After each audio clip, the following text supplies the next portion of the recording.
God.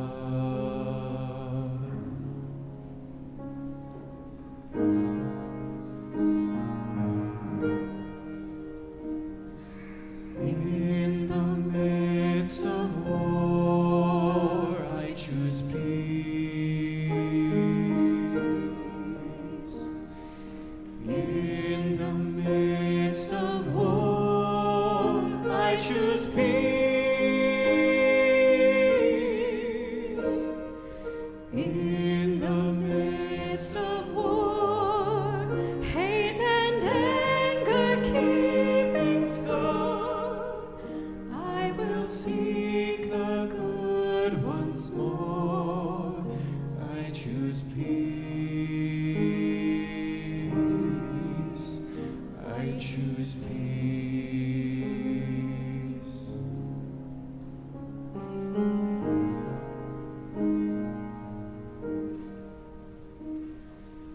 When my world falls down, I will rise.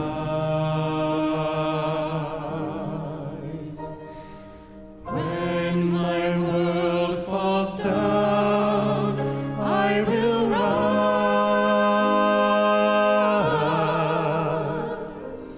When my world falls down, explanations can't be found. I will climb to holy ground. I will rise. I will rise.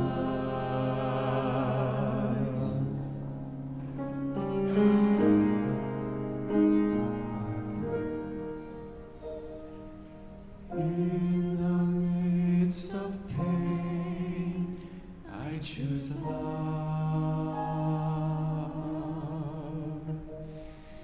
In the midst of pain, I choose love. In the midst of pain, sorrows falling down like rain, I await the sun again. I choose love. I choose love.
Sometimes it's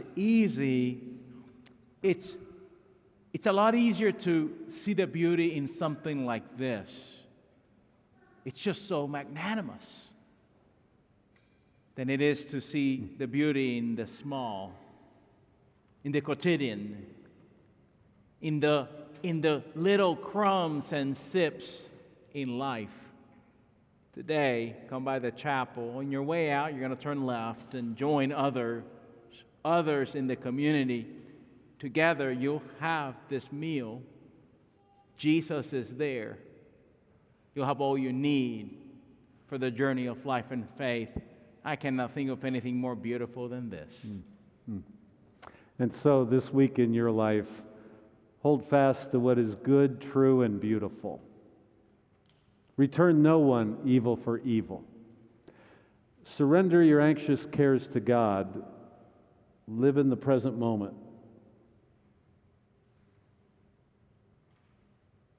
And then find your joy in serving others in the beautiful name of Christ. Amen.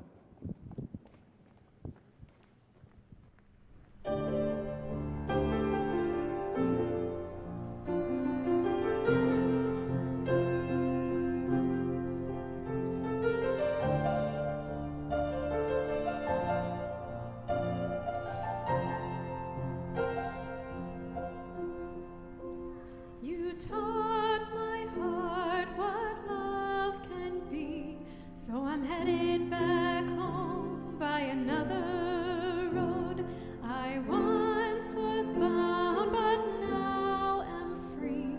So I'm headed back home by another road. The lights are on, the welcome warm. Then we're headed back home by another road. There's room for every person born as we're headed back home by another road. Join me now, the road is wide. All God's children side by side, where justice will shine and love abide. We're headed back home by another road. Yes, we're headed back home by another road.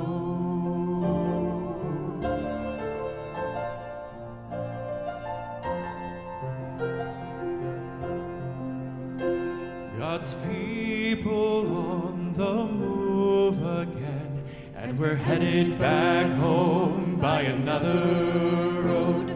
The power of love has made us kin, as we're headed back home by another road. Join me now, the road is wide. All God's children side by side, where justice will shine and love abide. We're headed back home by another road. Yes, we're headed back home by another road.